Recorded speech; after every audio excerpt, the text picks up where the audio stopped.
Lately, I've been thinking, do people realize that the Avengers were smart enough to try these simple tactics in order to easily defeat Thanos or at least take the gauntlet?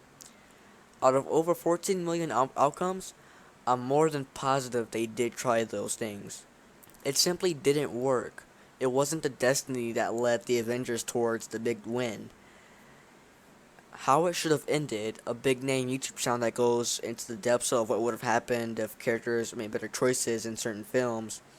They proposed 5 comedic ways that the Avengers could have beaten Thanos in their Avengers Infinity War video. A link to that video will be in the description. Anyways, a lot of people truly believe that these simple options would have worked, like baby Thanos, putting Mjolnir on top of a grounded Thanos so the Avengers can jump him, etc. In this video, I'll be going into the 5 of these outcomes and state why they are invalid. Scenario number 1, the sling ring slice. For those who don't pay attention to the naming of the abilities, the sling ring is basically like a portal.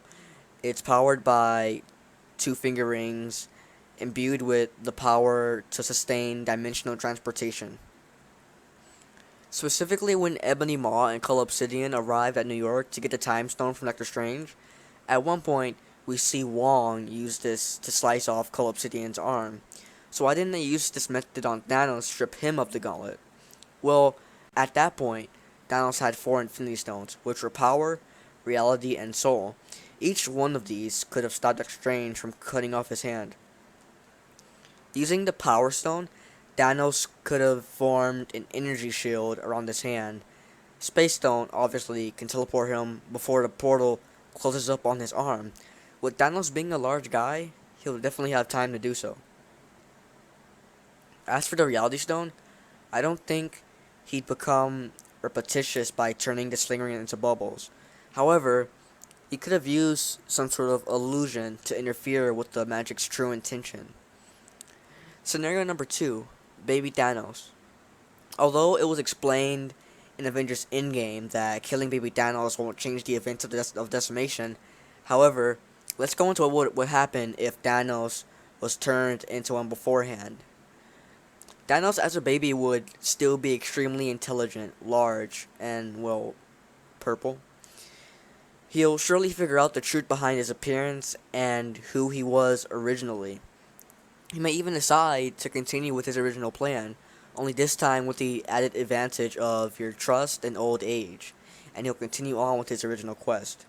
This is only in theory, but if someone is turned into a baby, depending on how young, they could still remember everything.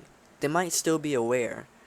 It wouldn't be the same as an actual newborn entering the world not knowing anything. So who's to say baby Thanos won't receive that newborn sense of confusion, you know? Scenario number 3, Nebula gets the gauntlet. It's accurate up to a point, given that in the comics, Nebula actually does get the gauntlet, but do you think she'll give it up at that point?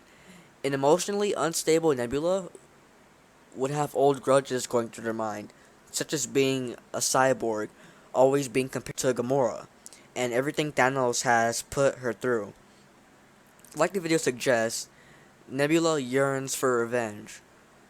Nebula wielding the Infinity Gauntlet would have a different intention as opposed to someone like Iron Man or Doctor Strange, and it's all based on their mentality. So she could still do a lot of damage with it, enough to call it a losing scenario. Scenario number 4, Mirror Trap. In this video, right before the big Wakanda Forever moment, Wong comes out of nowhere through a sling ring and uses the mirror dimension to take away Thanos' army, the Outriders. By this point, Horvath's glaive is hiding somewhere, ready to take out Shuri, and Thanos is obtaining the 5th Infinity Stone for his gauntlet. So by the time Thanos gets to Wakanda, despite his army not being there, he'll still be able to bypass everyone, just as he did in the actual movie. The Outriders and the Black Order was simply distraction. Only difference being he'll have bigger crowds to get through. This does give Scarlet Witch more time to destroy the Mind Stone, but things are still on the maybe side of things. It doesn't guarantee that Thanos won't be able to use the Time Stone to kill Vision for the second time. Scenario number 5, Thor goes for the arm. This is a similar point to the Nebula issue. Thor was definitely not in the best state of mind at this point, considering the amount of trauma that he had been put through in a much shorter period of time compared to Nebula.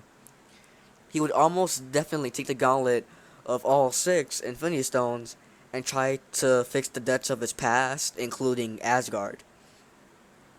If he were to find out that he could not, he would become extremely angry and go on a destructive rampage. One could presume that Thor would make much better choices than Nebula, and that could be true in comparison to what Nebula might have done. However, this doesn't mean that Thor's decisions would have been any better in terms of aftermath. That could be considered a losing scenario.